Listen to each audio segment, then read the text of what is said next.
notice how Donald Trump clutches his pearls at the very idea of people still talking about Epstein, but he's still ranting about an election he lost half a decade ago? Welcome to Trump Said What. I'm your host, and today we're unpacking what I call selective memory syndrome, Trump's uncanny ability to obsess over anything that flatters him and demand total silence on anything that threatens him. Let's start with July 8th, 2025.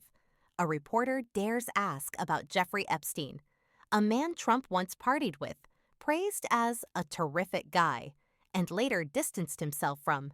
Here's how Trump responded, word for word. "Are you still talking about Jeffrey Epstein? This guy's been talked about for years. Are people still talking about this guy? This creep? That is unbelievable. Do you want to waste the time?" And then he added, "I can't believe you're asking a question on Epstein at a time like this. It just seems like a desecration." A desecration. That's what Trump calls asking about a global sex trafficker with ties to billionaires and politicians.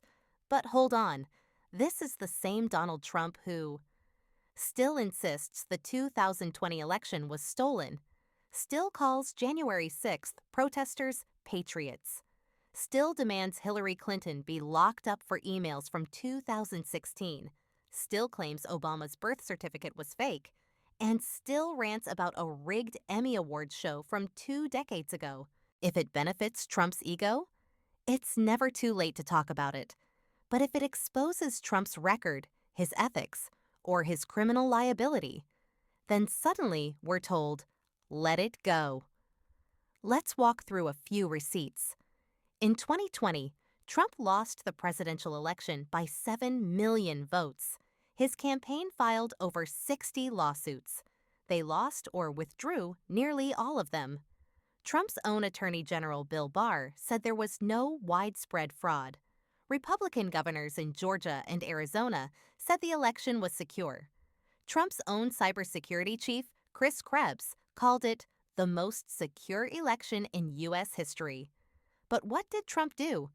He started selling Trump won flags and fundraising off the lie. Over $250 million raised. He still mentions the steal in nearly every rally to this day.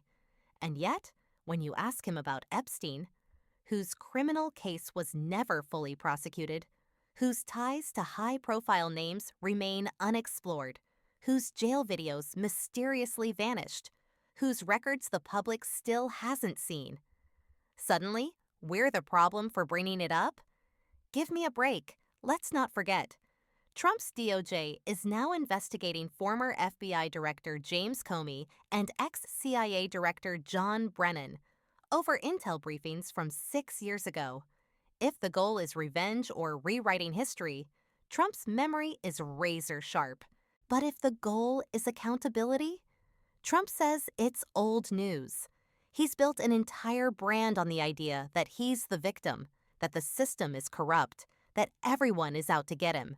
And to maintain that illusion, he needs you to forget the indictments, the verdicts, the investigations, the tapes, the tweets, the facts. But we're not forgetting. So here's the bottom line. Trump talks endlessly about what flatters him and ferociously attacks what threatens him.